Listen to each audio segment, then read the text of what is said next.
What if I told you that Africa was never late, just waiting for the right moment to lead?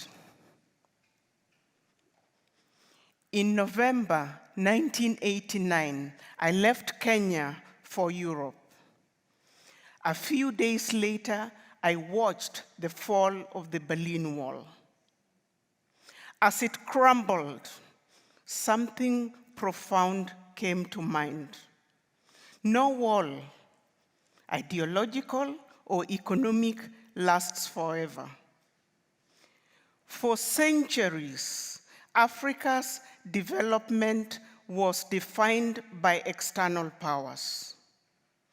But today, we have African thinkers, leaders, and communities that are drafting blueprints for Africa. The question, therefore, becomes, those who are shaping regulation and drafting policy, the work starts with us. And the benefits are for all of us as well. But before we talk about the future, let's step back and talk about the past. The pace of change across 4,000 years. So if we look at the time, from the time of Abraham to the Roman Empire, to the birth of the religions, it didn't really make much of a difference as an average person to live in the East or the West. When did that change happen?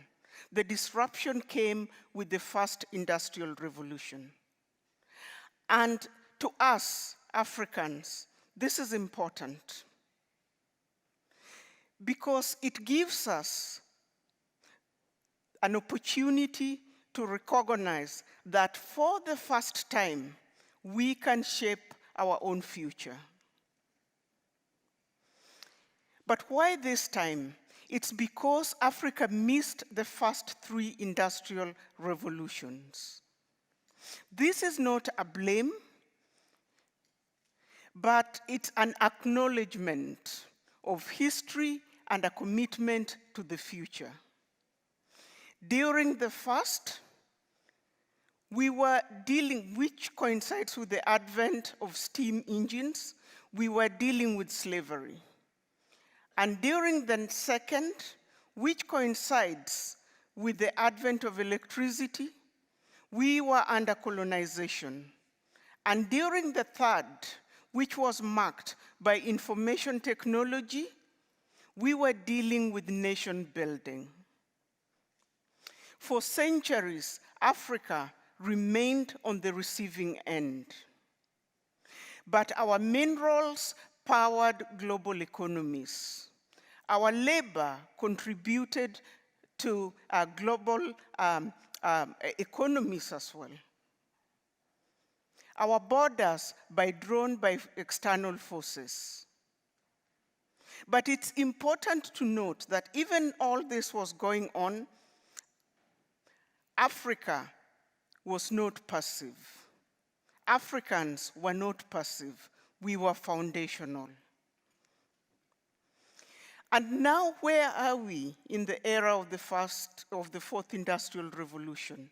Are we going to be on the sidelines again? This time it's different. We are not starting from zero. We have a fast-growing population.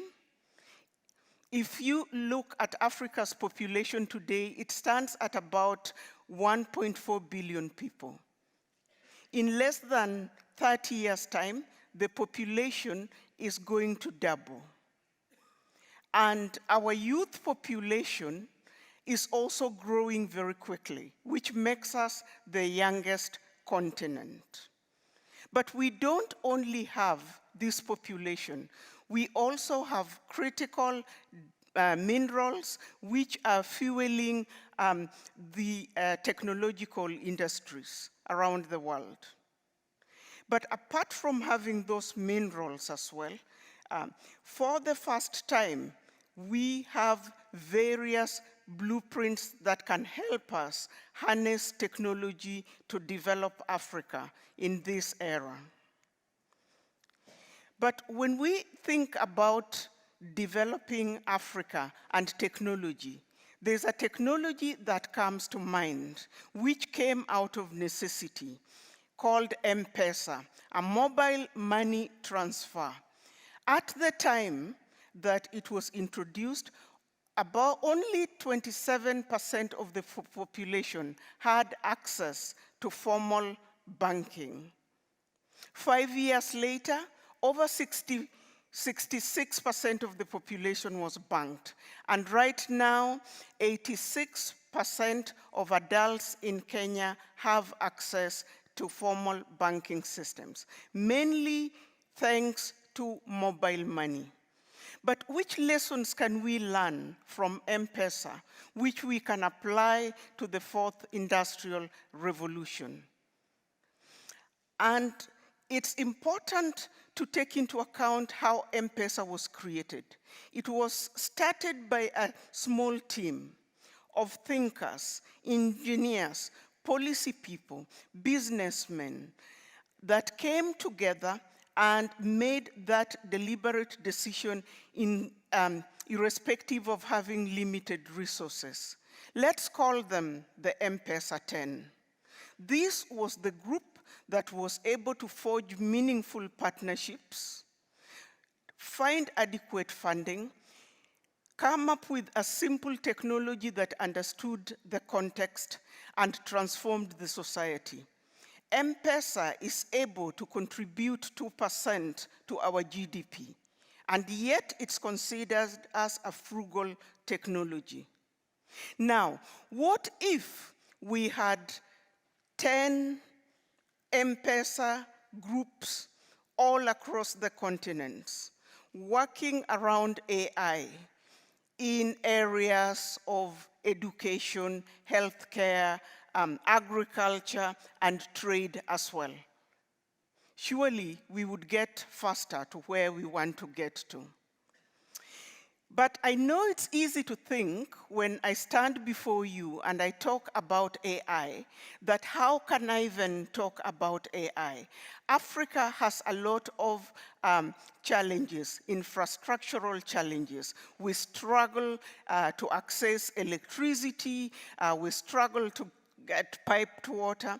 But the fact of the matter is that we are seeing AI being applied to solve African problems. Now, these are not experiments, these are realities. Let's look at Rwanda, for example. Rwanda delivers blood using drones to rural areas because Rwanda is very hilly, and they have been doing that for some years now. When we look at Kenya, we see how AI is being applied to help farmers with precision farming. And it's also being applied in healthcare, especially to boost healthcare services in rural areas where we have less healthcare staff. In Senegal, AI is being used in the education sector. And it's also being used to facilitate governance. So those who cannot access government services easily, they can use technology to do that. When we look at Nigeria, which has a vibrant startup scene, we see how young Africans are applying AI to solve problems within their context. What does this tell us? That there's talent everywhere in Africa. There's also talent in the public sector. All that we need is partnerships with the private sector so that our engineers, our data analysts in the public sectors can also be trained. The blueprints are already here. For the first time, yes, we do have blueprints of our own. All we need to do is act. But now that we are implementing AI on the continent, what does an African AI has to look like? And this has been put in place by the African Union through our AI strategy plan, which is for all Africans. Taking into account how diverse we are, our AI has to be inclusive. It has to include rural, urban, women, men. It has French, English, Spanish, Zulu, Hausa, and Luo as well. But our AI has to be relevant to our context. Our context is not like other contexts in many ways. We speak many languages. A part of our wisdom is still passed orally.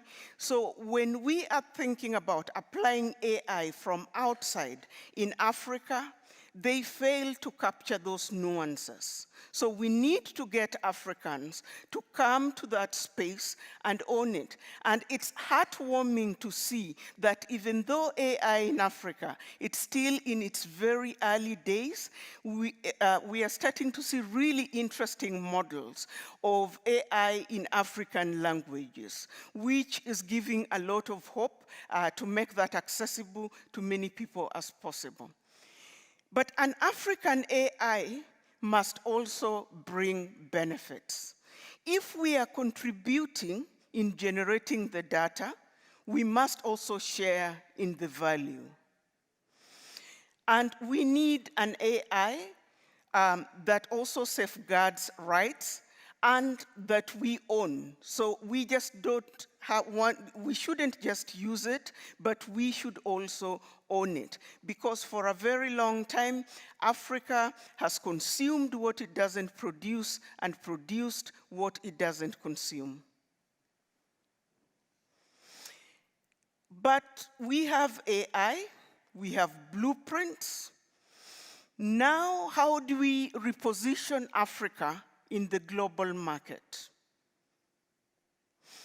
We cannot do that by still exporting raw materials. The African Continental Free Trade Area network, which when it was put in place, made Africa to be one of the biggest global markets in terms of population. When we use the AI as a tool and we start connecting buyers and sellers across border, and language doesn't become a problem because AI can do live translations, we start to see the wins. And we start to realize that this is just not a dream. And all we need to do is to start activating the blueprints. Where we could start, because Africa is very big, we could start looking at the regions, like the East African Community or ECOWAS or SADC.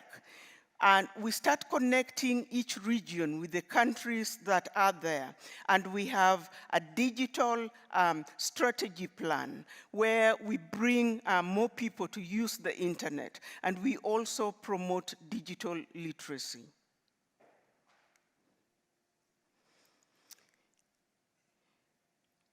Right. So the world's economic center of gravity reflects where value is created and flows.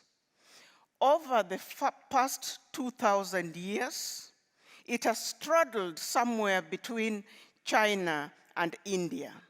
Then it shifted to Europe with the first industrial revolution, and after that, with the second industrial revolution, shifted to the US, and now it's back to Asia, where it was for 1,800 years. My question is, what if the next shift is south? Cities like Nairobi, Accra, or Dakar could become global centers for digital trade. Why am I making this bold statement? We have the population. The North is an aging population. We have natural resources. We have more access to schools. Our healthcare is improving. Our women are leading. And we see growing innovation. All we need to do is put infrastructure in place, policies, and investments. To African governments, invest in broadband, not just roads. Regulate, train public servants in emerging technologies. To the diaspora,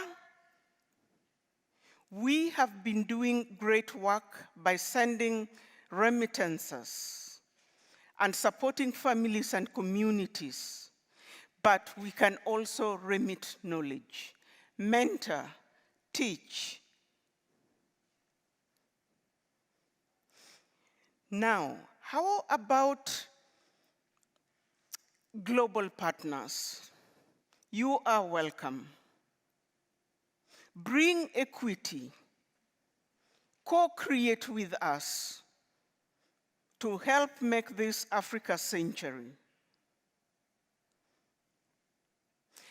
And to citizens everywhere, a future without African voices, talent, and leadership is simply incomplete. In 1989, I saw a wall fall. Today, barriers are quieter. They look like digital divides, but they exist. They can fall too. Blueprints are ready. And how about the future? It won't be delivered to Africa. It will be built by us together. Thank you.